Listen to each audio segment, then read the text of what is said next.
আসসালামু আলাইকুম ওয়া রাহমাতুল্লাহি ওয়া বারাকাতুহু।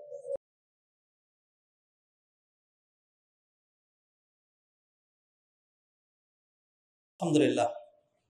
হাজিরানে মজলিস, সম্মানিত ভাই ও বোনেরা, একদম সাদামাঠা একটি বিষয় ধরে আমরা গত সপ্তাহ থেকে আলোচনা করছিলাম। বিষয়টি হলো যে ক্ষুদ্র ক্ষুদ্র দৈনন্দিন আমাদের কিছু আমল আছে, এগুলোকে যদি আমরা গুরুত্ব দেই তাহলে এই আমলগুলোর মাধ্যমে আমরা হজ এবং উমরার সওয়াব পেতে পারি। হজ এবং উমরা ইসলামের যে আবাদতগুলো রয়েছে তার মধ্যে ছোট আবাদত নয়, এগুলি অনেক বড় আবাদত, এবং সেই আবাদতটা ঘরে বসে নিজের দেশে থেকে সম্পাদন করা যায় না। সেই আবাদতটা টাকা ছাড়া করা যায় না, সেই আবাদতটা সময় ছাড়া করা যায় না। একটা লম্বা সময় দিতে হয়, একটা বড় অর্থ খরচ করতে হয়, আর প্রচুর কষ্ট করতে হয়। হাজি সাহেবরা যারা ইতিমধ্যে ফিরে এসছেন, আপনি তাদের মধ্যে দেখবেন 80% হাজি অসুস্থ। মানে প্রচুর কষ্ট হয়। তারপরে প্রায় আমরা দেখি যে এমন কিছু ঘটনা ঘটে যায়, প্রচন্ড গরমের কারণে, চাপের কারণে অসংখ্য মানুষ সেখানে মানে সৌভাগ্যের মৃত্যু, শাহাদাতের মৃত্যুবরণ করেন। মৃত্যুটা তো আর খুব সহজেই হয়ে যায় না, অনেক কষ্টের কারণে হয়ে যায়। তো আল্লাহ সুবহানাহু ওয়া তাআলা আমাদের যাদের সেই টাকা নেই, আমাদের যাদের সেই এবিলিটি নেই, আমরা মক্কায় যাচ্ছি না, নিজের দেশেই থাকছি, আমাদেরকে আল্লাহ সুবহানাহু ওয়া তাআলা এমন কিছু সুযোগ সুবিধা দিয়ে রেখেছেন, এগুলোকে যদি আমরা কাজে লাগাই তাহলে নিজ দেশে থেকেই সময় দেওয়া ছাড়াই, তারপরে হলো টাকা খরচ করা ছাড়াই, কষ্ট করা ছাড়াই, ইজ্জত সামান্য হয়তো 2-4 মিনিট সময় ব্যয় করলেন, 1 মিনিট সময় ব্যয় করলেন, অতিরিক্ত কিচ্ছু না, একটা আমল করছিলেন, এর ফাঁকে আমলটা করে নিলেন, তাহলে আমরা হজ এবং উমরার সওয়াব পেয়ে যেতে পারি। খুব সাদামাটা ফজিলতের একটা আমল আপনাদের সামনে আমি গত সপ্তাহে আলোচনা শুরু করেছি। আজকে সেই আমলটা সহ, গত সপ্তাহে 2টা পয়েন্ট বলেছিলাম, আজকে আরো 8টা, পুরো 10টাই আবার আজকে সংক্ষিপ্ত করে আপনাদেরকে বলবো, এবং এই চ্যাপ্টারটা ইনশাআল্লাহ শেষ করতে চাই। ক্ষুদ্র ক্ষুদ্র আমল, আল্লাহ সুবহানাহু ওয়া তাআলা যেন আমাদেরকে গুরুত্ব দেওয়ার তৌফিক এনায়েত করেন। মুআজ্জাজ হাজিরিন, আমাদের জীবন খুবই সংকীর্ণ, আমাদের বয়স অল্প, আমাদের বিশেষ করে আমরা বাংলাদেশিরা যারা অ্যাবভ 40, অ্যাবভ 50, আমরা বৃদ্ধ, আমরা বুড়া, 60 বছরের পরে আমাদের কর্মক্ষমতা থাকেই না। অল্প কিছু মানুষ যাদের বডি কনস্ট্রাকশন একটু এক্সট্রা ভালো, তারা হয়তো 60-এর পরে 2-4 বছর একটু ভালো থাকেন, আর অধিকাংশ মানুষ 60-এর মধ্যে দেখা যায় দুর্বল হয়ে যায়। আর মসজিদগুলোতে তো মাশাআল্লাহ চেয়ারম্যানের অভাব না। হ্যাঁ, ডাক্তারের কাছে গেলেই দেখবেন বলবে যে চেয়ারে বসে নামাজ পড়বেন। হ্যাঁ, তা এগুলি আমাদেরকে বলে দিচ্ছে যে বাংলাদেশে আমরা যারা আছি আমরা দুর্বল। আসলেই আমরা কনস্ট্রাকশন, বডি কনস্ট্রাকশনের দিক থেকে, হ্যাঁ, স্বাস্থ্যের দিক থেকে আমরা দুর্বল একেবারে। অন্যান্য অনেক দেশে আছে বিশাল উঁচা লম্বা অনেক, তারপরে অনেক জাপানিদের গড় আয়ু অনেক বেশি, আমাদের সেরকম না। এই কথাগুলো বলার মানে হলো এই যে অল্প একটু হায়াত, অল্প একটু জীবন, এর মধ্যে আমাকে আপনাকে অর্জন করতে হবে, অ্যাচিভ করতে হবে অনেক বেশি। তা কিভাবে করবো? আল্লাহ সুবহানাহু ওয়া তাআলা সুযোগ রেখেছেন, তো সুযোগ রেখেছেন, আমরা সেই সুযোগটাও কাজে লাগাই না। অনেক সময় আমরা বাহুল্য কাজ করি, হ্যাঁ, মানে এমন জায়গায় চাপ দেই যেখানে চাপ দেওয়ার দরকার নাই, এমন জায়গায় গরম হই যেখানে নরম থাকলেও চলে, আর যেখানে গরম হওয়া দরকার সেখানে আমি আর আপনি সাংঘাতিক নরম। সবে বরাত নিয়ে আমাদের সমাজে কি না হয়, হ্যাঁ, মানে অথচ লাইলাতুল কদর নিয়ে, সবে কদর, এক রাত ইবাদত করলে 85,000 বছরের ইবাদতের সমান সওয়াব পাওয়া যায়। আলহামদুলিল্লাহ, কিছু সৌভাগ্যমণ্ডিত ভাই সেই ইবাদতটা করেন, আর বাকিরা সেই রাতেও গাফেল থাকে। এবং ওভারঅল যদি বলি তাহলে আমাদের দেশ সবে বরাত, আমাদের দেশে সবে বরাত যেই মার্কেটিংটা পায়, লাইলাতুল কদর কোনোদিনই সেই মার্কেটিং পায় নাই, আনফরচুনেটলি। আল্লাহ আমাদেরকে বুঝার তৌফিক এনায়েত করেন। মুআজ্জাজ হাজিরিন, কিছু কথা বলবো, তবে সবগুলোই অথেন্টিক, দলিল ভিত্তিক, হাদিস, সাহাবায়ে কেরামের আমল, সেগুলো দিয়ে আমরা দলিল দিয়ে কথা বলবো। যাক, আর ভূমিকা লম্বা করছি না, 10টা আমলই যেন আজকে বলতে পারি, সেই জন্য ভূমিকা ছাড়া গত সপ্তাহে যা ভূমিকা দিয়েছিলাম, যারা শুনেছেন শুনেছেন, যারা শুনেননি আমাদের খুতবাতুল ইসলামে আপনি সেখানে ঢুকলেই দেখবেন আমাদের খুতবাগুলো সেখানে দেওয়া হয়। আপনি সেখান থেকে সেটা শুনে নেবেন, আরেকজন ভাইকেও দিবেন, দাওয়াতি কাজ করলেন। আপনার একটা ক্লিকের মাধ্যমে, জাস্ট একটু আঙ্গুল লাগাই দিলেন, এটার মাধ্যমে সব পেয়ে গেলেন। লা ইয়াহদিয়াল্লাহু বিকা রাজুলান ওয়াহিদান খায়রুল লাকা মিন হুমুরিন না'ম। আল্লাহ সুবহানাহু ওয়া তাআলা যদি আপনার মাধ্যমে কোনো একজন ব্যক্তিকে হেদায়েত করেন, তাহলে এটা আপনার জন্য যে কোনো অ্যাচিভমেন্টের চেয়ে বড় অ্যাচিভমেন্ট। এটা এর চেয়ে বড় আর কোনো প্রাপ্তি নেই। দাওয়াতি কাজ করা দরকার। ওমান আহসানু কাওলাম মিম্মান দাআ ইলাল্লাহি ওয়া আমিলা সালিহান ওয়া ক্বালা ইন্নানী মিনাল মুসলিমিন। তার চেয়ে উত্তম, তার চেয়ে ভালো আর কে, যে মানুষকে ডাকে তো কার দিকে ডাকে? আল্লাহর দিকে ডাকে, আল্লাহর দিকে ডাকে, অন্য কোনো দলের দিকে, ইজমের দিকে, কোনো কিছুর দিকে না। জামাতের দিকে না, তাবলিগের দিকে না, আহলে হাদিসের দিকে না, হানাফির দিকে না, কওমের দিকে না, আলিয়ার দিকে না, পীরের দিকে না, তারপরে চরমনের দিকে না, শর্ষিনের দিকে না, এইগুলির দিকে না, অবশ্যই না। এগুলি আল্লাহর দিকে ডাক না, এগুলি পেটের দিকে ডাকা, এগুলি যার যার দল ভারী করার জন্য, যার যার ব্যবসা জমানোর জন্য, এগুলি না। আল্লাহর রাস্তে বলছে, আল্লাহ এটা বলেনই নাই। আল্লাহ বলছেন ওয়ামান আহসানু কাওলাম মিম্মান, তার চেয়ে উত্তম আমলকারী, দাওয়াতকারী কে হইতে পারে? মান দাআ, যে মানুষকে ডাকে, ইলা মানে টুয়ার্ডস, ইলা মানে টুয়ার্ডস, ইলা আল্লাহ। আল্লাহ মানে সর্বনেই না, আল্লাহ মানে তাবলিগ না, আল্লাহ মানে জামাত না, আল্লাহ মানে মানে পীর না, আল্লাহ মানে অন্য কোনো পার্টি না, অন্য কোনো ইজম না।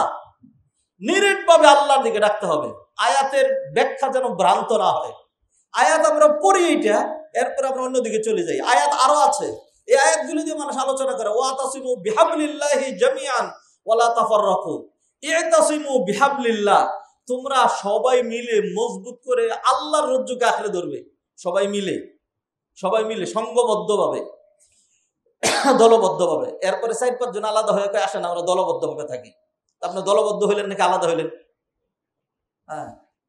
আল উম্মাতুল ইসলামিয়া হাদিহি উম্মাতুন ওয়াহিদা, এইটাই জামাআহ। ঠিক আছে, আবার ফিরে আসছি। মুআজ্জাজ হাদিরিন, আবার বিগত আলোচনাটা গত সপ্তাহের জুমা যারা শুনেননি, অনুরোধ করছি আপনি সেটা শুনবেন। তাহলে আজকে যে আলোচনা করব সেটার সাথে ওইটি মিলে যদি শুনেন, তাহলে কমপ্লিট একটা রেজাল্ট ইনশাআল্লাহ পাবেন। আল্লাহ সুবহানাহু ওয়া তাআলা আমাদেরকে দিন বুঝার, দিন জানার, দিনের সাথে লেগে থাকার, দিনের উপরেই মৃত্যুবরণ করার তৌফিক এনায়েত করেন। মুআজ্জাজ হাদিরিন, যে আমলগুলো বলবো আজকে একদম আবার নতুন করে শুরু করছি।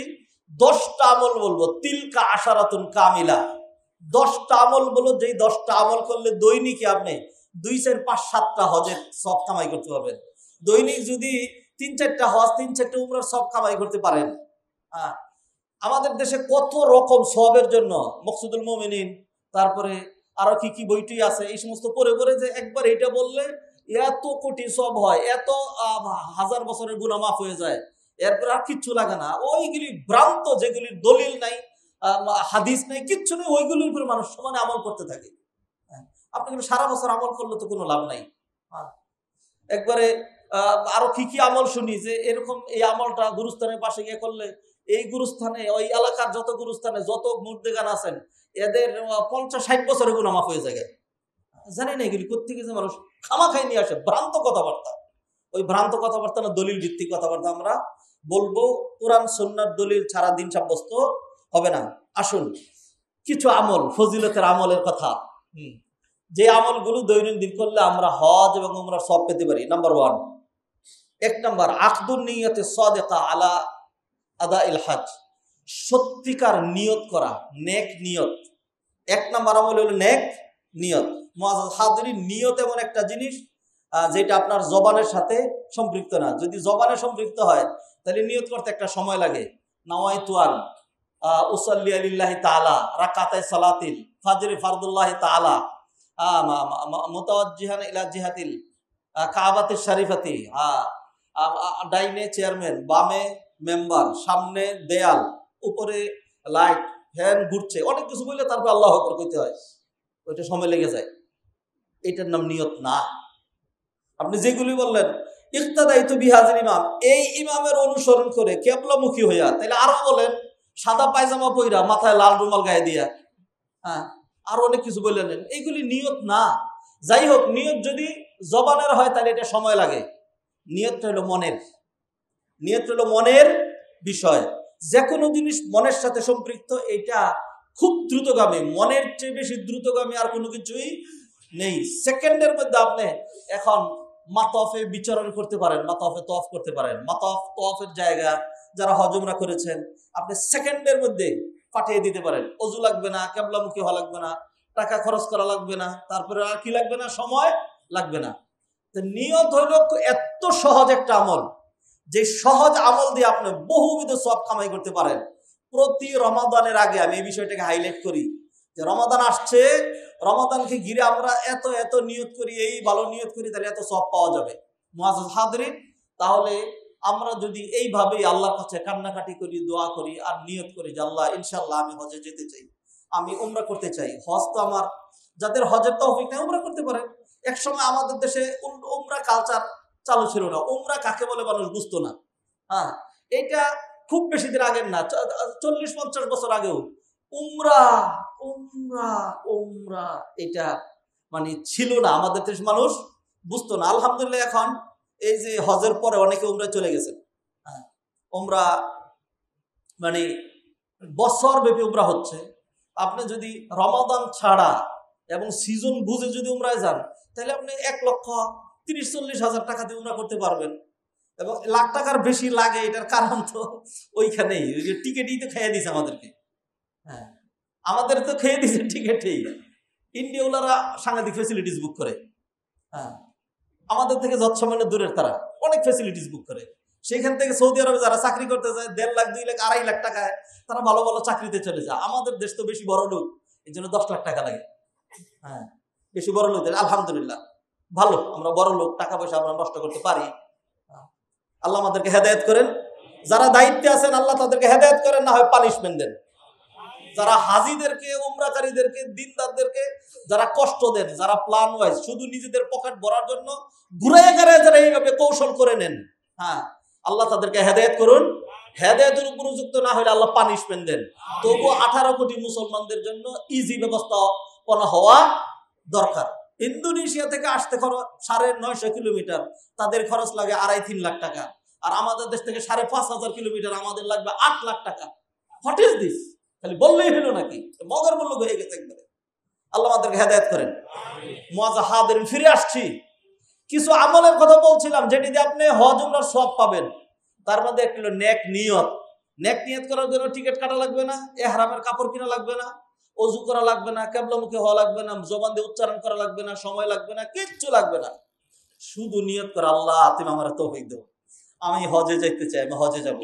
আল্লাহ আমার হজের তো এত টাকা কোনোদিন, আল্লাহ অন্তত আমার 1-1.5 লাখ টাকা তুমি ব্যবস্থা করে দাও কোনোভাবে। হ্যাঁ, আল্লাহ আমি একটা উমরা করতে চাই। এইভাবে কেউ যদি নিয়ত করে, সত্যিকার অর্থে নিয়ত করে, তাহলে সে আর কিছুই করতে পারলো না, হয়তো কোনোদিনই তার যাওয়া হলোই না।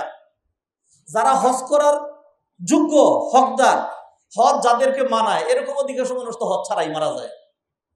আবার কথাটা রিপিট করি, যারা হজ করার হকদার, হ্যাঁ, যারা হজ করার যোগ্য ব্যক্তি, হ্যাঁ, যাদেরকে হজ মানায়, অর্থাৎ নামাজ ঠিক, রোজা ঠিক, আয় ঠিক, ইনকাম ঠিক, আমল ঠিক, আখলাক ঠিক, সালাত, সিয়াম, তাহাজ্জুদ সব ঠিক, সারা জীবন কান্নাকাটি করেই মারা গেলেন, হজে যেতে পারলেন না। অধিকাংশ মানুষ যারা হজে যায় সুদখোর, ঘুষখোর, হারামখোর, তারপরে উল্টাপাল্টা ব্যবসায়ী, তারপরে হলো এরকম সেই রকম যাদের নামাজ নাই, রোজা নাই, তাকওয়া নাই, পরহেজগারি নাই, পর্দা নাই, হিজাব নাই, কালচার নাই, তারপরে হলো আদব নাই, সভ্যতা নাই, ভদ্রতা নাই, জেন্টালিটি নাই, কিচ্ছু নাই, এদেরই তো সিংহভাগ মানুষ হজে যায়। হ্যাঁ, তো মুআজ্জাজ হাজিরিন, তো অনেক মানুষ কান্নাকাটি করে যারা হজ করা ছাড়া মারা গেছেন, আর যারা মনে করেন হারাম ইনকাম করে হজ করে ফেলছে, আপনি কি এটা আসলেই মনে করেন যে যিনি সারা জীবন কান্নাকাটি করে মারা গেলেন, আমল খালাক সব ভালো, কোনো কারণে হজে যেতে পারেন নাই, আরেকজন লাভ দিয়ে হজে চলে গেলেন, আল্লাহ সুবহানাহু ওয়া তাআলা এই দুইজনের মাঝখানে পার্থক্য করবেন না? এটাই মনে করেন? অবশ্যই না, অবশ্যই না। যিনি জীবনে একটিবারও মক্কায় যান নাই, হ্যাঁ, আল্লাহ সুবহানাহু ওয়া তাআলা তাকেও জান্নাতে আলা মাকাম দিবেন, এরকম কোটি কোটি মানুষ আছে। আর যারা বহুবার হজে গিয়েছেন, আল্লাহ সুবহানাহু ওয়া তাআলা মাফ করেন, এমন বহু মানুষ হয়তো ধরা খেয়ে যেতে পারে। আল্লাহ সুবহানাহু ওয়া তাআলা বিশ্বময় নেক আমলের, কল্যাণের বহু ধারা আল্লাহ সুবহানাহু ওয়া তাআলা চালু করে রেখেছেন। এমন একটি ধারা নিয়ে আমরা কথা বলছি যে নেক নিয়ত নিয়ত নিয়ত নিয়ত নিয়ত, মনের ইচ্ছার নাম নিয়ত, মনের ইচ্ছার নাম নিয়ত। হুট করেই নিয়ত করা যায়, হুট করে নিয়ত করা যায়। আমরা যারা উত্তরায় থাকি, জুমা পরে যদি আপনি উত্তরা বাসায় যেতে চান, তাইলেও জুমা একটা সময় লাগবে, বাসায় যেতে আরেকটা সময় লাগবে। আর যদি আপনি সৌদি আরব যেতে চান, আমেরিকায় যেতে চান, আপনার ছেলের কাছে লন্ডনে বেড়াইতে যেতে চান, অস্ট্রেলিয়া কানাডায় যেতে চান, তাইলে আপনি খুতবা চলাকালীনও, আমি যাইতে বলি না, কারণ খুতবার তো মনোযোগ এদিকেই থাকতে হবে, কিন্তু তারপরে মন তো গাফেল হয়েই যায়। খুতবার সময় গাফেল হবে না, নামাজের সময়, নামাজ পড়ার সময় গাফেল হয়। এর চেয়ে বড় কথা হলো নামাজ যখন পড়াই তখন মন চলে যায় দিক সেদিক। সত্যি কথা বলছি, মন মানে এইটা খুব খাবিস মন, হ্যাঁ, এইটাকে নিয়ন্ত্রণ করা টোটাল নিয়ন্ত্রিত হয় না, তো নিয়ন্ত্রিত হয় না। নবী মুহাম্মদ রাসূলুল্লাহ সাল্লাল্লাহু আলাইহি সাল্লাম, যার চাইতে বড় মুত্তাকি আর কেউ নাই। তিনি কি বলছেন শুনেন। তিনি তার স্ত্রীদের মাঝখানে সব সমান সমান করে বন্টন করে দিতেন। এরপরে দেখতেন তার মনটা কোন স্ত্রীর দিকে একটু বেশি মায়ের, বেশি ধাবিত, একজনের প্রতি ভালোবাসা বেশি হচ্ছে। তখন তিনি বলতেন, আল্লাহ, আমার পক্ষে ওজন করে করে, সংখ্যা গুনে গুনে, 1 টাকা 2 টাকা করে, আধা কেজি 1 কেজি খেজুর করে, এটা আমি 100% ইনসাফ করছি, এটা আমি পারি। কিন্তু আমার যে মনের বিষয়টা, এটার অ্যাবসলিউট নিয়ন্ত্রণ আমার হাতে না। এই জন্য নবীজি বলতেন, আল্লাহুম্মা হাযা কাসমি ফিমা আমলিক ফালা তুআখিযনি ফিমা তামলিক ওয়ালা আমলিক। আল্লাহ, আমি যেটা পেরেছি এটা 100% ইনসাফ করেছি, অতএব যেটা আমার নিয়ন্ত্রণে না, 100% আপনার নিয়ন্ত্রণে, ওইটার জন্য আপনি আমাকে পাকড়াও কইরেন না। তার মানে মন 100% নিয়ন্ত্রণে না। আবার ফিরে আসছি এই আমলটার বিশ্লেষণ করার জন্য এতগুলো কথা আমি বলছি। সেটা হলো, এই মসজিদ থেকে বাসায় যেতে একটা সময় লাগে, কিন্তু এইখান থেকে কানাডায় যেতে সময় লাগে না। আপনি যদি আপনার শুধু মনকে পাঠিয়ে দেন, মনের বিষয় যদি হয়, তাহলে কেন কি বলবো, হীনমন্যতা কিসের? তাহলে কেন পিছিয়ে থাকবো? কেন আমি হজের সব কামাই করব না? কেন আমি উমরার সব কামাই করব না? কেন আমি দান সাদাকার সব কামাই করব না? অতএব নেক নিয়ত, নেক নিয়ত, নিয়তটাকে ভালো করেন, ভালো নিয়ত। ইন্নামাল আমালু বিন্নিয়াত, ইন্নামাল আমালু বিন্নিয়াত। নিয়ত এমন জিনিস, নিয়ত উল্টা পাল্টা, নামাজ পড়বেন, হজ করবেন, যাকাত দিবেন, দান সদকা করবেন, বহুত কিছু করবেন, আপনার ইবাদত বাতিল হয়ে যাবে। আর নিয়ত ভালো, বৈধ একটা কাজ করবেন, ইবাদত হয়ে যাবে। নেক নিয়তে খাওয়া দাওয়া করলেন, নেক নিয়তে ঘুমাইলেন, হ্যাঁ, আপনি সেটার পিছনেও সব পাবেন। আসুন, এই পয়েন্টকে আর লম্বা করি না, আরো 9টা পয়েন্ট বলতে চাই ইনশাল্লাহ। তাহলে 1 নম্বর পয়েন্ট যেটা বলেছি মুখস্থ করতে হবে আপনাদের। 1 নম্বর হলো নেক নিয়ত করা, নেক নিয়ত করা। নেক নিয়তের মাধ্যমে হজ উমরার সওয়াব পাওয়া যায়। নবীজির হাদিস এটার জন্য দলিল, আল আমালু ইনদাল্লাহি সাবআ আমালান মুজিবান ওয়া আমালান বিআমসালিহিমা ওয়া আমালুন বিআশরি আমসালি ওয়া আমালুন বিসাবঈমিয়াতি দিফ ওয়া আমালুন লা ইয়ালামু সাওয়াবা আমিলিহি ইল্লাল্লাহু আযজা ওয়া জাল। বুখারী মুসলিমের সহিহ হাদিস। আল্লাহর নিকট আমল 7 রকম, আল্লাহর নিকট আমল 7 রকম। তার মধ্যে একটা আমল হলো, সেটা কি, যে নিয়ত করলেই, যেমন যত বড় আমলের নিয়ত করলো তত বড় সওয়াব সাথে সাথে আল্লাহ দিয়ে দেন। আর ওই আমল যখন সে সম্পাদন করবে তখন তাকে আল্লাহ সুবহানাহু ওয়া তাআলা প্রতিদান দিবেন কম করে হলো 10 গুণ। আর যার যার নিয়তের উপরে 1000 গুণ, লক্ষ গুণ, কোটি গুণ আল্লাহ সুবহানাহু ওয়া তাআলা বাড়িয়ে দিবেন। 2 নম্বর, আল মুহাফাজাতু আলা সালাতিল ফরিদা ফিল মসজিদ। ফরজ সালাতগুলো মসজিদে জামাতের সাথে আদায় করা। 2 নম্বর হলো ফরজ সালাতগুলো মসজিদে জামাতের সাথে আদায় করা। দলিল, এটা আবু উমামা বাহিনী রাদিয়াল্লাহু তাআলা হাদিসটি বর্ণনা করেছেন। নবীজি ইরশাদ করেছেন, মান খারাজা মিন বাইতি মুতাতাহহিরান ইলা সালাতিন মাকতুবা। কোন ব্যক্তি যদি নিজ গৃহ থেকে ওযু করে পবিত্রতা অর্জন করে, এটা কেন সে করছে? মসজিদে গিয়ে জামাতের সাথে সালাত আদায় করবে। এরপরে এসে মসজিদে যদি সালাত আদায় করে, ফা আজরুহু কা আজরিল হাজ্জিল মুহরিম। কথাটা তো বলেছিলাম, রিপিট করছি, লম্বা করব না। নবীজি সাল্লাল্লাহু আলাইহি ওয়াসাল্লাম বললেন, তাহলে তার সওয়াব হলো কাল হাজ্জিল মুহরিম, ইহরাম বেঁধে যেই হাজি হজ করেন, আপনি ইহরাম ছাড়াই মসজিদে এসে জামাতে সালাত আদায় করে সবটা পেয়ে গেলেন। 3 নম্বর, সালাতুল ফজরি ফি জামাআতিন সুম্মা যিকরুল্লাহ হাত্তা তুলুশ শামস সুম্মা সালাতু রাকাতাইন। ফজরের সালাত বিশেষ করে জামাতের সাথে মসজিদে আদায় করা। ফজরের সলাত, ফজরের সলাতটা কঠিন। ফজরের সলাতে আমাদের ঘুম ভাঙে না, ঘুম ভাঙলে আবার হঠাৎ করে ঘুম লেগে যায়, যেতে ইচ্ছা হয় না, অনেকের তো ঘুম ভাঙতেও চায় না। অনেক মানুষকে জিজ্ঞাসা করে দেখেছি, বলে যে হুজুর 4 ওয়াক্ত ঠিকই মতো করি, ফজরটা পড়তে পারি না। একদম স্ট্রেট ফরওয়ার্ড সুন্দর করে জবাব দিয়ে দিয়েছেন, হ্যাঁ ফজরটা পারি না। আর বাস্তবতা তো এর সাক্ষী। জুমার সময় আপনি দেখবেন এই যে মসজিদের ভিতরে বাহিরে সমস্ত জায়গায় আশেপাশে সব ভরে যাচ্ছে, সকল মসজিদগুলো ভরে যাচ্ছে ঢাকা। এবং উত্তরার কোনো ছোট মসজিদ নেই। উত্তরার একটা বৈশিষ্ট্য হলো উত্তরার সকল মসজিদগুলো বড় বড় মসজিদ, সব ভরে যায়। ফজরের সলাতে গিয়া দেখেন 4 রাকাত 5 রাকাত, আর কোথাও তার চাইতেও কম মুসল্লি। ফজরের সলাত কেউ যদি জামাতের সাথে আদায় করে, এরপরে জামাতের সাথে আদায় করে মানুষের তো খালি সালাম ফিরাই, আসসালামু আলাইকুম রহমতুল্লাহ, ডাইন দিকে মসজিদে, এরপর হলো বাম দিকে বাসার ভিতরে। মানে দ্বিতীয় সালাম বাসার ভিতরে গিয়ে ফিরাইতে চায়, সালাম ফিরেই উঠে দিলেন দৌড়। আপনি কখনো কখনো সালাম ফিরিয়েই দৌড় দিতে পারেন, জায়েজ আছে, আমি এটার বিরোধিতা করছি না।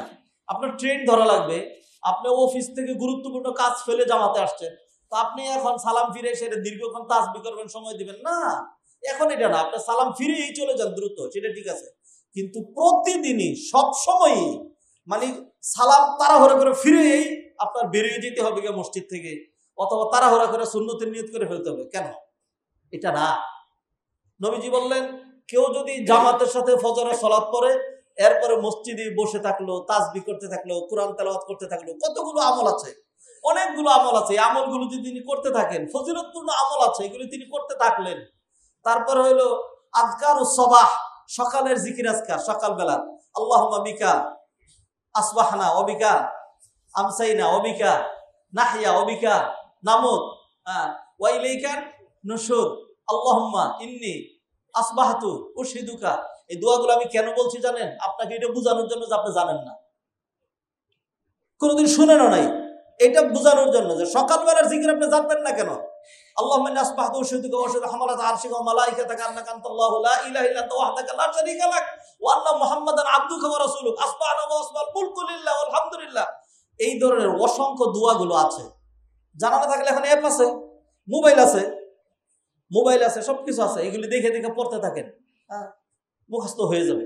এই আমলগুলো করতে থাকলেন, অথবা মুখে তালা দিয়েই চুপ করে মসজিদে বসে থাকলেন, অথবা কোরআন তেলাওয়াত করলেন, সূরা ইয়াসিন পড়লেন, সূরা কাহাফ পড়লেন জুমার দিন, অন্যান্য আমলগুলো করতে থাকলেন। আর ঘড়ি দেখলেন সূর্য যখন উঠে গেল, আমাদের দেশের মসজিদগুলোতে ফজরের সালাত তো এতটা দেরিতে হয়, মনে হয় যেন দ্বিতীয় সালাম যখন ফিরাই তখন সূর্য উঠে যায়। তাইলে তো আর কঠিন না আপনার জন্য কঠিন না। যারা নাকি গালাসের মধ্যে অন্ধকারে ফজরের সালাত পড়ে, তাদের সময়টা একটু বেশি লাগে, অন্তত ঘন্টাখানিক সময় তাদের বসা লাগে। সেটা একটা বড় ধরনের কুরবানি, একটা হজের সওয়াব পাওয়ার জন্য। আর আমরা যারা আমাদের মসজিদগুলোতে যেখানে দেরিতে হয়, সালাম ফেরানোর 10-12 মিনিট পরেই সূর্য উঠে যাচ্ছে, আর 15 মিনিট, তাহলে সর্বসাকুল্য 25-30 মিনিট আপনি বসলেন, একটু জিকির আজকার করতে থাকলেন, এরপরে 2 রাকাত নামাজ পড়লেন, যেই 2 রাকাত সালাতের নাম হলো সালাতুল ইশরাক। সালাতুল ইশরাক সূর্য উদয়ের নামাজ, সূর্য উদয় হওয়ার পরই নামাজ। এই সালাতটা কেউ যদি পড়ে, তাহলে কি বললেন? আনাস রাদিয়াল্লাহু তাআলা আনহু বলেন, নবীজি বলেন কানাত লাহু কাআজরি হাজ্জাতিন ওয়া উমরাতিন তাম্মা। আনাস রাদিয়াল্লাহু তাআলা বলেন, নবীজি বলেন তাহলে তার জন্য একটা পরিপূর্ণ হজ এবং উমরার সওয়াব হবে। 3 বার নবীজি এটাকে তাকিদ করলেন। আল্লাহ সুযোগ দিয়ে রেখেছেন। এইভাবে আপনি যদি নিতে থাকেন, কত নিতে পারবেন? আপনার এত বড় ভাণ্ড নাই, আপনার এত বড় কল্পনাও নাই। জান্নাতে নবীজি সাল্লাল্লাহু আলাইহি ওয়াসাল্লাম হাদিসে ইরশাদ করলেন, এবং হাদিসটা হলো হাদিসে কুদসি, ভাষাটা হলো আল্লাহ সুবহানাহু ওয়া তাআলা বলেন, আ'দাতু লিইবাদিয়াস সালিহিনা মা লা আইনুন রাআত ওয়া লা উযুনুন সামিআত ওয়া লা খাতারা আলা কলবি বাশার। আমি আমার নেককার বান্দাদের জন্য জান্নাতে এমন এমন লক্ষ কোটি নিয়ামতের সমাহার ঘটিয়ে রেখেছি, যেই নিয়ামতের কথা কোনো কর্ণ শ্রবণ। অতএব যে সমস্ত নিয়ামতের কথা আলোচনা হয়েছে, এইগুলোর বাইরের কথা, কারণ এগুলো তো আমরা শুনছি, ওলা কোন দৃষ্টি সেটাকে দেখে নাই, কোনো দেখার তো প্রশ্নই আসে না, দুনিয়াতে ওরকম কোনো নিয়ামত নাই। এরপর ওয়ালা খাতারা আলা কলবি বাশার, কোনো মানুষকে এমন হৃদয়, এমন ব্রেন, এমন মেধা, এমন কল্পনা, এমন চিন্তা, এমন ভাবনা দেওয়াই হয় না যে সেটা ভাবতে পারবে জান্নাতের এই নিয়ামতটা কেমন হইতে পারে। সুবহানাল্লাহ, এমন এমন নিয়ামত আল্লাহ ঘটিয়ে রেখেছেন। এই জন্য গত সপ্তাহে বলেছিলাম আপনাদের মনে থাকার কথা, নবীজি সাল্লাল্লাহু আলাইহি সাল্লাম হাদিসে ইরশাদ করছেন, এবং হাদিসে কুদসি আল্লাহ বলছেন যে লাউ আন্না ইনসাকুম ওয়া জিন্নাকুম আউওয়ালাকুম ওয়া আখিরাকুম লাউ ইজতামাউ ফি সাঈদিন ওয়াহিদ, সকল জিন ইনসান যদি একটা ময়দানে জড়ো হয়, সেই ময়দানটা কিরকম, ধরেন পৃথিবীর ময়দানটায়, এবং একসাথে তারা সকাল থেকে বিকাল পর্যন্ত প্রার্থনা শুরু করলো, আমার এটা দরকার, আমার ওইটা দরকার, আমার ওইটা দরকার, আমার এটা দরকার, এইভাবে সে প্রার্থনা করতে শুরু করলো। বিকালবেলা আল্লাহ সবাইকে যদি তাদের প্রার্থনার সবকিছু দিয়ে দেন, তাহলে পৃথিবী থেকে একটা বালুকণা আলাদা করলে যতটুকু ক্ষুদ্র হয়, আল্লাহ সুবহানাহু ওয়া তাআলার দানের যে ভান্ডার আছে সেখান থেকে এতটুকু বালু পরিমাণ দান কমবে না, এতই আছে আল্লাহর কাছে। তাহলে আমরা যদি প্রতিদিনই 5-7টা করে হজের সওয়াব নেই, এতে আপনি এটা মনে করেন না যে আল্লাহ সুবহানাহু ওয়া তাআলার সওয়াবের ঘাটতি হয়ে যাবে। আল্লাহ আমাদেরকে এগুলো গ্রহণ করার তৌফিক এনায়েত করেন। নেক নিয়ত 2 নম্বর হলো সালাতুল ফজর জামাতের সাথে আদায় করে মসজিদে বসে থাকা, তাড়াহুড়া না করা, তাসবিহ করা, সকালের জিকির আজকার করা, সালাতুল ইশা করে বের হওয়া, তাহলে হজ উমরার সওয়াব পাওয়া যাবে। এই হলো কয়টা আমল, 2টা আমলের কথা বললাম।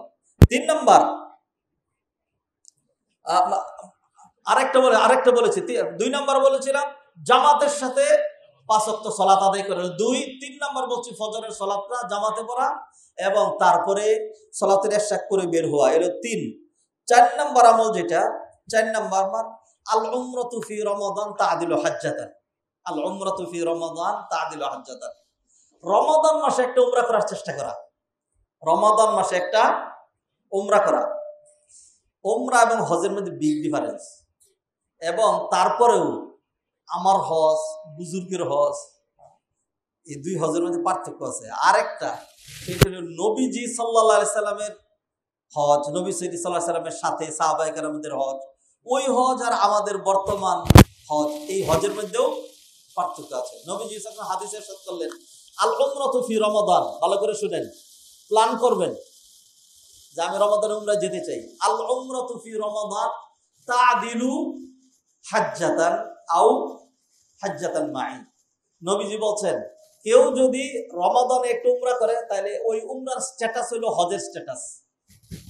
আও অথবা নবীজি বলেছেন আমি নবীর সাথে 1450 বছর আগে সাহাবায়ে কেরাম যেই হজটা করেছিলেন, ওইটা যেরকম পারফেক্ট এবং ফজিলতপূর্ণ হজ ছিল, 1500 বছর পরে এসেও কেউ যদি রমাদানে একটা উমরা করতে পারে, তাহলে তার ওই উমরার সবটা নবীজির সাথে হজের সমান হবে। এই জন্য এটা লোভনীয় হওয়া উচিত। এই জন্য দেখবেন মানে রমাদানের উমরায় মক্কায় হজের মতো ভিড় হয়, হজের মতো ভিড় হয়, কঠিন কষ্ট হয়। এ হলো 4টা আমল, এটা 4টা আমল। 5 নম্বর, এটা গত সপ্তাহে আলোচনা করেছিলাম, আজকে একটু লম্বা রিপিট করবো এটাকে। 5 নম্বর, ফরজ সালাত পড়েছেন, ফরজ সালাতের পরে পাগল পারা না হয়ে যাওয়া। আমরা অনেককে দেখে ফরজ সালাতের সাথে সাথেই দাঁড়িয়ে যায় না, একটু শিখেন না, একটু জানেন না। নবীজি সাল্লাল্লাহু আলাইহি ওয়াসাল্লাম দাঁড়িয়ে যেতেন না, সাহাবায়ে কেরাম দাঁড়িয়ে যেতেন না, তারা কিছু আমল করতেন, খুব সহজ আমল। এই আমলটা প্রতি মুসলিম জানে, কিন্তু আমাদের সমাজে কালচারটা গড়ে ওঠে নাই, এবং গড়ে না ওঠার পিছনে আপনারা দায়ী না, আমার মতো খতিবরা দায়ী। আবার বলছি, আপনারা দায়ী না, আপনারা অল্প যচ্ছবারে তো আপনারাও দায়ী, পুরাটা আমাদের উপরে দিবেন কেন? আপনারাও কিছু দায়ী, বেশিরভাগ দায়ী হইল ইমাম সাহেবরা। সালাম ফিরে আল্লাহুম্মা আমিন বিরহমাতিকা ইয়া আরহামার রাহিমিন, তাইলে আপনি তাকে আর আমলটা করার সুযোগ দিলেন না। ভাই, নবীজির কথা শুনেন, কোন রকম দলীয় কথা না, শুনেন হাদিসটা পড়ে পড়ে অক্ষরে অক্ষরে অনুবাদ করে আপনাদের শুনাই কেন সালাম ফিরানোর পরে এই আমলগুলো করা লাগে। আবু হুরায়রা রাদিয়াল্লাহু তাআলা আনহু এই হাদিসটা বর্ণনা করেছেন। তিনি বলেন যে জাআল ফুকারাউ ইলান নবী সাল্লাল্লাহু আলাইহি সাল্লাম, গরীব সাহাবীরা নবীজির কাছে আসলেন, আয়েশা বললেন যাহাবা আহলুদ দাসুরি মিনাল আমওয়াল বিদ দারাজাতিল উলা ওয়ান নাঈমিল মুকিম, যারা ধনী সাহাবী ইয়া রাসূলুল্লাহ তারা সব নিয়ে গেছে, সব মর্যাদা তারা নিয়ে গেছে, আমাদের জন্য কিছু রাখে নাই। নবীজি বললেন কেমনে? তখন তারা বললেন যে ইউসাল্লুনা কামা নুসাল্লি ওয়া ইয়াসুমুনা কামা নাসুম, আমরা যেরকম নামাজ পড়ি তারা ওরকম নামাজ পড়ে, আমরা যেরকম রোজা রাখি তারা ওরকম রোজা রাখে, আর আল্লাহ তাদেরকে অধিক মাল সম্পদ দিয়েছেন, এটা দিয়ে তারা উমরা করে, হজ করে, জিহাদ করে, দান সদকা করে, আমরা এগুলি করতে পারি না। অতএব তারা যে সব মর্যাদা নিয়ে গেল, নবীজি সাল্লাল্লাহু আলাইহি সাল্লাম গরীব সাহাবীদেরকে বললেন আমি তোমাদেরকে খুব সহজ একটা আমল দিচ্ছি, যে আমলটা করতে টাকা লাগবে না, পয়সা লাগবে না, ডলার, দিনার, পাউন্ড, রিয়াল, সম্পদ কিচ্ছু লাগবে না। এই আমলটা করলে বড় লোকরা হজ করে, উমরা করে, দান করে, জিহাদ করে যে সব পায়, তোমরা এই তাসবিহগুলো করলেই ওই সবটা পেয়ে যাওয়া। ও ভাই খেয়াল করবেন, মুসল্লিয়ানে কেরাম নবীজির হাদিস পড়ে শোনাচ্ছি, বুখারী মুসলিমের সহিহ হাদিস। নবীজি সাল্লাল্লাহু আলাইহি সাল্লাম বললেন আল্লাহ তুহাদ্দিসুকুম বিআমরিন ইযা আখাযতুম বিহি আদরাকতুম মান সাবাকাকুম ওয়া লাম ইউদরিককুম আহাদুন বা'দাকুম ওয়া কুনতুম খায়রা মান আনতুম বাইনা যাহরানিহি ইল্লা মান আমিলা মিছলা তুসাব্বিহুনা ওয়া তাহমাদুনা ওয়া তুকাব্বিরুনা খালফা কুল্লি সালাতিন সালাতান ওয়া সালাতিন। নবীজি সাল্লাল্লাহু আলাইহি ওয়াসাল্লাম আমি তোমাদেরকে এমন একটা আমলের কথা বলে দিব, যে আমল করলে বড় লোকদের মতো তোমরা হজ, উমরা ইত্যাদি সব পাবা, আর কেউ তোমাদের এই আমলের কাছাকাছি আসতে পারবে না, আগেরও কেউ না, পরেরও কেউ না। তবে কেউ যদি এই আমলটা করে তাইলে তার কথা আলাদা, এইটা ছাড়া অন্য কোনো আমল দিয়ে কেউ তোমাদের ধারে কাছেও আসতে পারবে না। এরপরে নবীজি বললেন তুসাব্বিহুনা ওয়া তাহমিদুনা ওয়া তুকাব্বিরুন, ফরজ সালাতের সালাম ফিরানোর পরে তোমরা 33 বার বলবা সুবহানাল্লাহ সুবহানাল্লাহ সুবহানাল্লাহ, 33 বার সুবহানাল্লাহ পড়বা, 33 বার আলহামদুলিল্লাহ পড়বা, আর 33 বার আল্লাহু আকবার পড়বা। এই হলো 99। আর 100 ফিল আপ করার জন্য লা ইলাহা ইল্লাল্লাহু ওয়াহদাহু লা শারীকা লাহু লাহুল হামদু ওয়া হুয়া আলা কুল্লি শাইইন কাদির। এই আমলটা যদি তোমরা করো তাহলে অন্য কেউ যতই হজ করুক, যতই উমরা করুক, যতই দান সদকা করুক, তোমাদের এই আমলের সমপরিমাণ সব তারা কেউ পাবে না, সমপরিমাণ সব কেউ পাবে না। তো এইবার গরিব সাহাবীরা খুব খুশি হয়ে যা বড় তোরা এখানে সব নিয়ে নিবি, এইবার আর আমাদের সাথে তোরা পারবি না। তো এই আমল শুরু করে দিলেন। বড় দেখে গরিব সাহাবীরা সালাম ফিরানোর পরে লাফায় ওঠে না, তারা কি করেন? তাসবিহ করেন। তখন একজন গিয়ে তার বন্ধু একজনকে জিজ্ঞাসা করে গরিব সাহাবীরে, এই তোমরা কি করো এরকম অনেকক্ষণ বসে বসে এরকম কি জানি করো, কেন করো এটা? তখন একজন বলে যে শোনো, এলেম তো আর গোপন রাখা যায় না, হ্যাঁ একটা আমল শিখছেন, এটা কত লুকায় রাখবেন।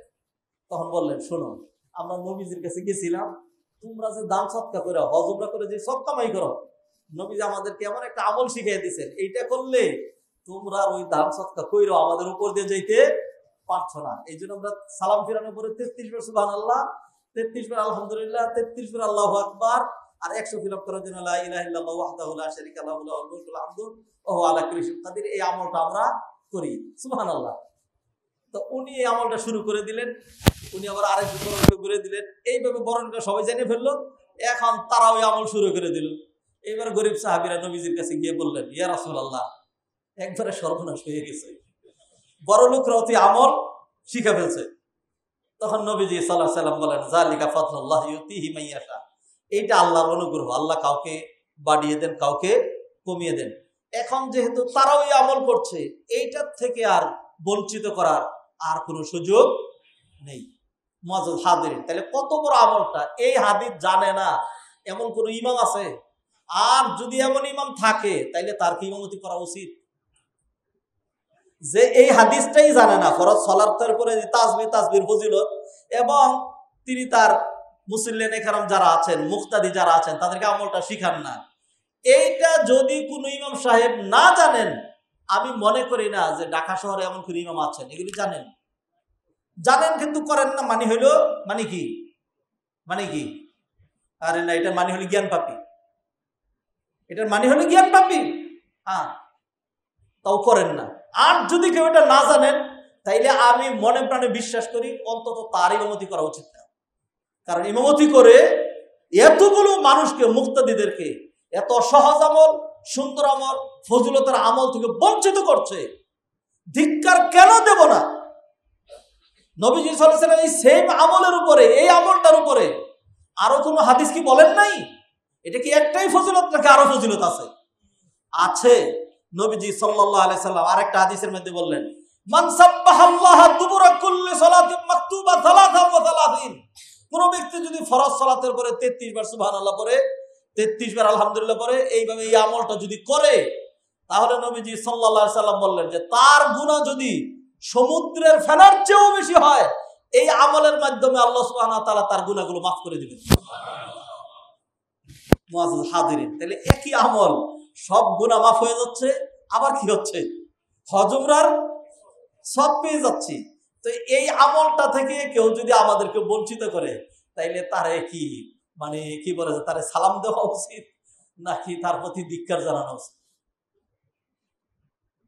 কেন পারছি না আমরা? কারণ পারছি না হলো ওই যে যার অনুসরণ করছি তিনি কি করলেন, আসসালামু আলাইকুম রাহমাতুল্লাহ, আসসালামু আলাইকুম রাহমাতুল্লাহ, আল্লাহুম্মা আমিন বিরহমাতিকা ইয়া আরহামার রাহিমিন, আল্লাহু আকবার।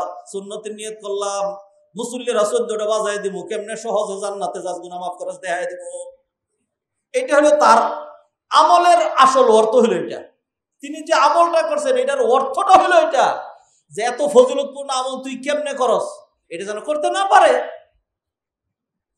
আরেকটা আমলের কথা বলি, জানেন এমন কোন মুসলমান আছে নাকি? এখানে একজন মুসল্লিও নাকি এটা জানে না।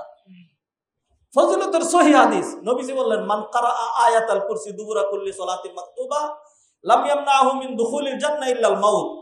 কোন ব্যক্তি যদি ফরজ সালাতের পরে আয়াতুল কুরসি পড়ে, তাইলে সে মরার পরে ডাইরেক্ট জান্নাতে যাবে। তার জান্নাতে যেতে একটা বাধা, সেটা হলো মৃত্যু। কারণ মরার আগে দুনিয়াতে তো জান্নাত নাই, এই আমল জানে। তারপরও বলেন আমাদের সমাজগুলিতে এই আমলের সুযোগ নাই। সুযোগটা বন্ধ করেছেন ইমাম সাহেবরা, সুযোগটা বন্ধ করেছেন। বলে কি, জিজ্ঞাসা করলো, হুজুর ইয়া মুসল্লিরা ইয়া করে, হুজুর কমিটি, তাহলে আপনি কি লেঙ্গুর বাংলা ইমাম নাকি? এই কমিটিরে বুঝানোর, মুসল্লিদেরকে দিন শেখানোর। কমিটির দায়িত্ব হলো এই মসজিদের ডেভেলপমেন্ট, এই মসজিদের নিয়ন্ত্রণ, ইমাম সাহেবের ফেসিলিটিস দেওয়া, এইগুলি আনুষঙ্গিক। আমি যদি আরো অন্যভাবে বলি, সেটা হলো মসজিদের রুহানিয়াত হলো ইমাম সাহেব, অভ্যন্তরীণ দিকটা দেখবেন ইমাম সাহেব, খতিব সাহেব, আর বাহ্যিক যত দিক আছে এটা দেখবেন কমিটির লোকজন। কি আমল হবে, কোন সূরা পড়বে, কোন আমল শিখাইতে হবে, এটা তো কমিটি শিখাবে না, কমিটি তো আলাদা খেয়াল করেই যাচ্ছে, এইটাও কমিটি করবে। তাহলে ইমাম সাহেব আপনি কি গুড়া ঘাসটা কাটবেন? মুআজ্জাজ হাজিরিন, তাহলে এই যে ফজিলতের আমলগুলো, এই আমলগুলো ছেড়ে দিচ্ছি আমরা। ছেড়ে দিয়ে বেদাতি আমল, সুন্নাত ছেড়ে দিলে তো বেদাত করবেনই।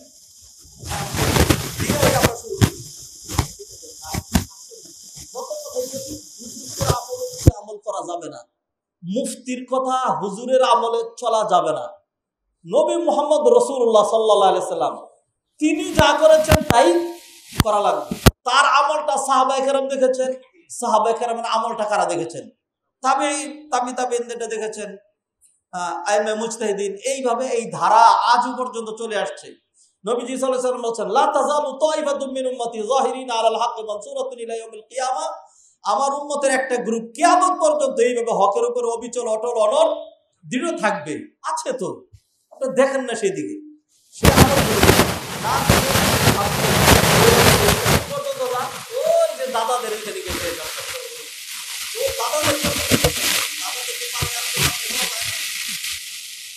ওইখানে গিয়ে শেষ করে, এইখানেই শেষ করে।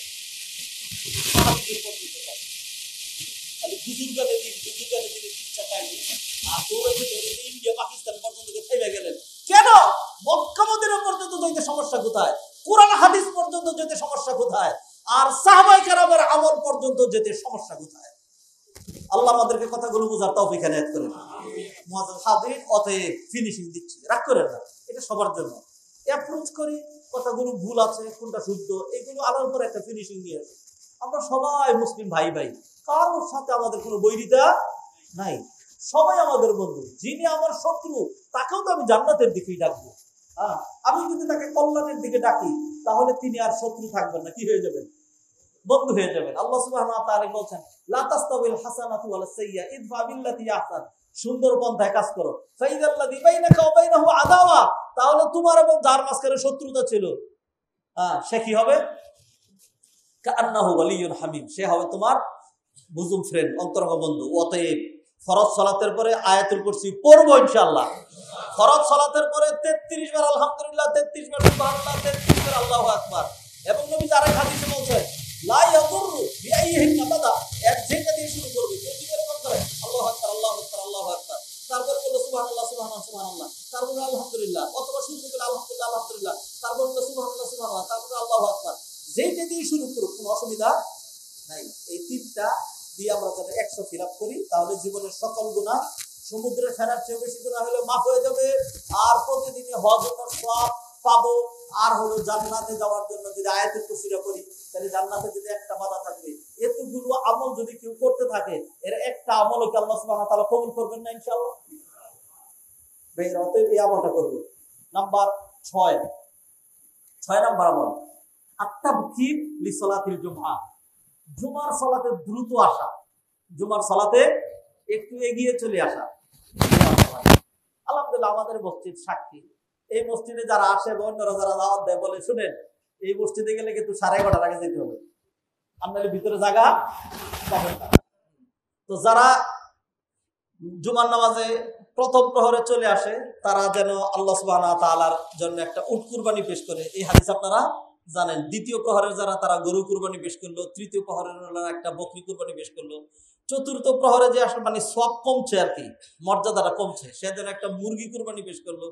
আর পঞ্চম প্রহরে যে আসে, সে যেন একটা ডিম কুরবানি দিল। এটা হলো মর্যাদার আগমন।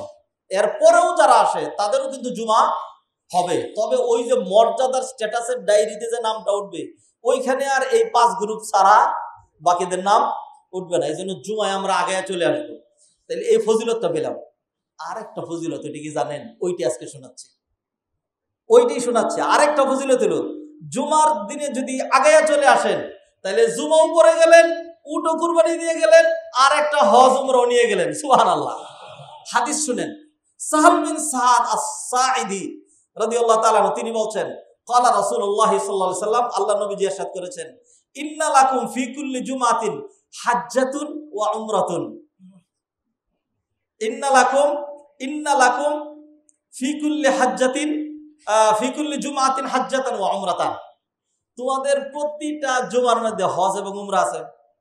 তো এখন নবীজি ব্যাখ্যা দিয়ে দিলেন, ফাল হাজ্জাতু আল হাজিরু লিল জুমআ, ফাল হাজ্জাতু আল হাজিরু লিল জুমআ। যে হজ কি? হজ হলো এই যে রৌদ্রের মধ্যে কষ্ট করে দ্রুত যে জুমার নামাজে চলে আসলা, এইভাবে কষ্ট করে দূর দূরান্ত থেকে এসে জুমা পড়ে গেলা, এইটার কারণে তুমি একটা হজের সওয়াব পেয়ে গেলা। ওয়াল উমরাতু ইনতিযারুল আসরি বাদাল জুমআ, জুমার নামাজের পর থেকে যাবার আসরের নামাজের অপেক্ষা করলাম, এইটা হলো তোমার উমরা।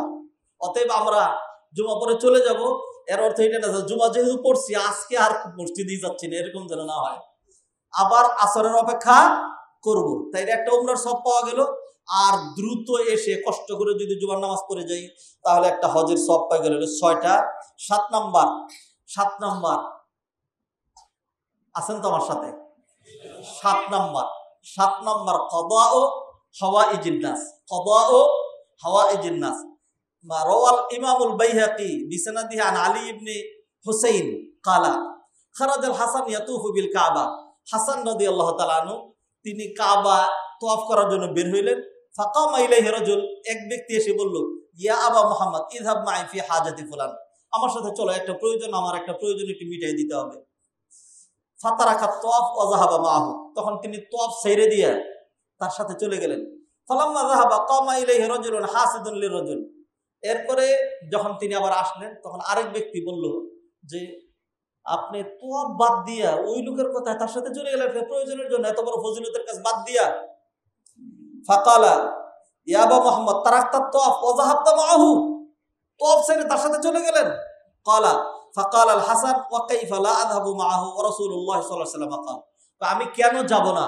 অথচ নবীজি সাল্লাল্লাহু আলাইহি ওয়াসাল্লাম ইরশাদ করছেন, মান যাহাবা ফি আমরিন লিআখিহিল মুসলিম ফাকুদিয়াত হাজাতুহু, কোন ব্যক্তি যদি কোনো মুসলমানের একটা প্রয়োজন সেরে দেওয়ার জন্য সেখানে যায়, আর সে যদি তার প্রয়োজনটা সমাপ্ত করে দিতে পারে, তাহলে তার জন্য হজের সওয়াব। আর যদি সে তার জন্য চেষ্টা করলো, তার সমস্যাটা সমাধান হলো না, তাহলে তার জন্য কিসের সওয়াব? উমরার সওয়াব। উত্তরাবাসী সবাইকে আল্লাহ সুবহানাহু ওয়া তাআলা একরকম স্ট্যাটাস, মর্যাদা, এবিলিটি দেন নাই। অনেকে আছেন নেতৃস্থানীয় লোকজন, সমাজের মধ্যে আপনাদের অনেকের কথা চলে, সেই জন্য মানুষ আপনাদের কাছে আসে, আইসা বলে যে আমার একটা সমস্যা। এড়িয়ে যাবেন না। আর প্রকৃত নেতা যিনি, তিনি মানুষকে এড়িয়ে যান না। যে কোনো একজন আসলো, এসে বললো যে আমি আপনার এখানে নামাজ পড়ি, আমি আপনার এই সমাজে থাকি, আমার একটা সমস্যা, আমার প্রতিবেশীর সাথে আমার এই সমস্যাটা হচ্ছে, আমি সমাধান করতে পারছি না, আমাকে সমাধান করে দেন। ভালো করে শুনবেন, তারটাও শুনবেন, শুনে সমাধান করে দেওয়ার চেষ্টা করবেন। তাইলে মানুষের প্রয়োজন যে ভাইজান, আপনি দিন ইসলামটাকে কিভাবে চিন্তা করেন? দিন ইসলামকে আপনার খালি নামাজ পড়তেই গেছে? আপনার দেখেন তো মানুষের প্রয়োজন সেরে দেওয়া, সেটার মধ্যে কিসের সওয়াব দেখলেন? হজের সওয়াব। আল্লাহ সুবহানাহু ওয়া তাআলা যে দিন ধর্মটা আমাদেরকে দিয়েছেন, এটা কি খালি মসজিদের গণ্ডির ভিতরে নাকি বাইরেও আছে? আল্লাহু আকবার। আমরা এগুলি ভাবি না। কি সুন্দর সুন্দর ব্যবস্থাপনা। অতএব যাদের এই সুযোগ আছে, আমার কথা তো মানুষ শুনবে না, সাধারণ মানুষ কথা শুনবে না। আপনাকে যান এখান থেকে, দমন দিবে। সত্যি তো, আপনাকে যখন প্রশ্ন করবে তখন তার কিছু বলার নাই। আমি যদি বলি আমি মাইর খাওয়ার আগে পাই। কিন্তু একজন নেতা যদি যান গিয়ে যদি বলে আপনি কি, উনি বললেন যে আমি উত্তরা থানার এই পার্টি দলের, আমি এলাকার মানে 6 নম্বর সেকশন অ্যাসোসিয়েশনের আমি সেক্রেটারি, আমি এইটা কথা সাবধানে বলবেন। তখন বলবো যে স্যার ঠিক আছে চলে। তা আপনার একটা ওয়েট আছে, তাহলে আপনি আপনার ওয়েট দিয়ে, আপনি আপনার পাওয়ার দিয়ে কি করতে পারেন? ডেইলি হজ করতে পারেন। পাওয়ারটা ইউজফুল ইউটিলাইজ করেন। আজকে পাওয়ারগুলো কি হিসেবে ইউজ হয়? একজনের সমস্যা আইসা আমার অ্যাকাউন্টে 1 লাখ পাঠাই দিও, এইগুলি অধিকাংশ মানুষগুলো আমাদের সমাজে করে। খারাপ তো। গ্রামের একেবারে ছোট্ট মাতব্বর সহ, একেবারে যৎসামান্য একবেলা খাওয়াবে, একটা চা সিগারেট সহ ঘুষ খায়। মাঝে মধ্যে প্রবাদে মাঝে মধ্যে মানুষ এমন এমন ঘটনা শুনে হাসিও লাগে, আবার দুঃখও লাগে। 10 টাকা দেখো, 10 টাকা নাই। একটা সিগারেট দেখো, সিগারেটও নাই, কিচ্ছু নাই। তাহলে পিঠটা চুলকাই দেয়। আল্লাহ মুস্তাআন। এত নিচে ইনামা লাগে। ভাইজান, আপনার পাওয়ারটাকে আজ থেকে, আপনারা তো আমাকে এখানে খতিব দেখছেন, আমি 2001 সন থেকে খতিব ছিলাম বাইতুস সালাম মসজিদে। ওইখানে দীর্ঘ 4 বছর খুতবা দিয়েছি, তারপরে ইউরোপে চলে গেলাম। ওইখানকার ওই যে র্যাবের ভাইয়েরা অনেকে এসে জিজ্ঞাসা করতেছে, শেখ আপনি তো খুব সুন্দর সুন্দর খুতবা দেন, আমরা আমাদের জীবনটাই অস্ত্রের পিছনে। আমি কি শুনেন, আমি খুতবা দিয়ে যে সব কামাই করি, আপনি যদি ওই সবটা কামাই করতে চান, তাহলে আপনি আপনার বন্দুকের নলটা খালি সোজা করে ধরবেন, আপনার লাঠিটা ঠিক মতো ইউজ করবেন। আপনি একটা বাড়ি দিয়ে, আমি যে খুতবা দিয়ে যে সব কামাই করি, আপনি যদি এই কাজটা করেন, তাইলে আপনি কি ওই সব কামাই করতে পারবেন। সকল সেক্টরে আছে। রিবাতু ইয়াউমিন ফি সাবিলিল্লাহ, একদিন মুসলিম রাষ্ট্রের বর্ডার পাহারাদারি করা, এটা 60 বছর নফল ইবাদতের চেয়ে বেশি উত্তম। আপনি কি মনে করেন? সব দিকে আল্লাহ সুবহানাহু ওয়া তাআলা রেখেছেন। জাস্ট রাইট ওয়ে নাকি রং ওয়ে, এইটা হলো বিবেচ্য বিষয়। আপনি খালি ধরেন, আপনি নামাজ পড়লেন, বেদাত করলেন, উল্টা পাল্টা করলেন, সব হবে। কুল্লু বিদাতিন দলালা ওয়া কুল্লু দলালাতিন ফিন্নার, হবে না। তাহলে সকল ক্ষেত্রে আপনি যদি রাইট ওয়েতে চলেন, রাইট ওয়েতে, যিনি নাকি সমাজের একজন নেতা, সমাজটাকে তিনি সুষ্ঠু রাখার জন্য, নিরাপদ রাখার জন্য, মানুষের মাঝখানে বৈরিতা না থাকে, মানুষের মাঝখানে সৌহার্দ্য বন্ধন, তারপর মানুষের মধ্যে আন্তরিকতা, হৃদ্যতা, সেটার জন্য তিনি সচেষ্ট। তারও কি খুতবা দেওয়ার দরকার? তার তো খুতবা দেওয়ার দরকার নেই, তিনি তো ওইটা দিয়ে অনেক সওয়াব কামাই করছেন। মুআজ্জাজ হাজরিন, অনেক সুবিধা আছে। এগুলো 7 নাম্বার। 8 নাম্বারটা বলবো না, বলে লাভ নাই। 8 নাম্বারটা কারে বলবো? আটটা যে বলতে বলেন খালি। এখানে সব বৃদ্ধরা আসছেন আপনারা। এই 8 নাম্বার আলোচনা হলো বাচ্চাদের জন্য, যুবকদের জন্য। সেটা হলো বিররুল ওয়ালিদাইন, পিতামাতার সেবা করা। আপনি পিতামাতার সেবা কেমনে করবেন? কবর জিয়ারত করে আসেন গিয়ে।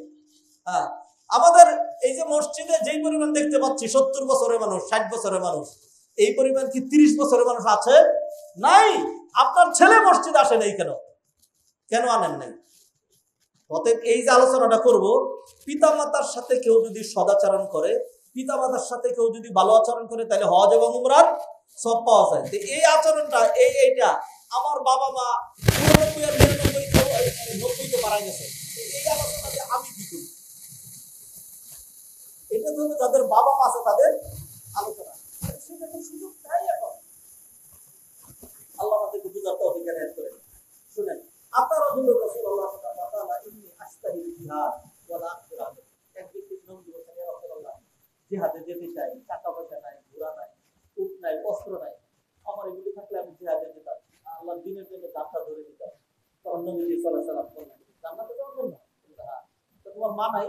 হ্যাঁ। তো ইলজামহা, তুমি তোমার মায়ের খেদমত করো, ফাইনা জান্নাতে তাহতা কদমাইহা, তোমার জান্নাত ওই জিহাদের ময়দানে না, তোমার মায়ের পায়ের নিচে। আরেক ব্যক্তি এসে জিজ্ঞাসা করলো, জিহাদে যেতে চাই। তখন নবীজি বলেন, হাল বাকিয়া মিন ওয়ালিদাই আহাদ, তোমার বাবা মা কেউ কি বেঁচে আছে? তখন মানা, সে বলল, মানা উম্মি, আমার মা বেঁচে আছে। মানা ফাআল্লিল্লাহ ফি বিররিহা, তুমি আল্লাহর সন্তুষ্টি পাওয়ার চেষ্টা করো, তোমার মায়ের সাথে ভালো ব্যবহার করো। আমরা দেখতে পাই, আমাদের দেশে, বাংলাদেশে বৃদ্ধাশ্রম কোন বাবা মা বৃদ্ধাশ্রম দিতে হয় বাংলাদেশের মতো দেখে? ইউরোপ আমেরিকা ঠিক আছে, এটা কি খ্রিস্টানদের নাকি ইহুদিদের? বুঝি না। বাবা মা সংসারের সৌন্দর্য, সংসারের বরকত। আমি হজে যেতে পারি, তোমরা করতে পারি, পিতা মাতার চেহারা থেকে সুন্দর করে তাকায়া মিষ্টি হাসি দিব, মায়ের পা একটু চেপে দিব, বাবাকে একটু, বাবার খেদমত একটু করবো, বাবাকে বলবো মাথাটা ব্যথা করতেছে, তুমি শোল, আমি তো চেপে দিচ্ছি, এইখানেই তো আমার একটা হজ হয়ে যাবে। আল্লাহ সুবহানাহু ওয়া তাআলা এরকম সুন্দর ব্যবস্থাপনা আমাদের জন্য রেখেছেন। আর সেই জান্নাত আর সেই হজ উমরার ব্যবস্থাপনা আপনি ঘর থেকে দাঁড়িয়ে আপনি বৃদ্ধাশ্রমে পাঠাচ্ছেন স্ত্রীর কারণে, বউয়ের কারণে। এটা আপনার স্ত্রী নাকি জাহান্নাম? যে স্ত্রীর কারণে আপনি আপনার বাবা মাকে বৃদ্ধাশ্রমে পাঠাচ্ছেন, এটা কি আপনার স্ত্রী নাকি জাহান্নাম? জাহান্নাম।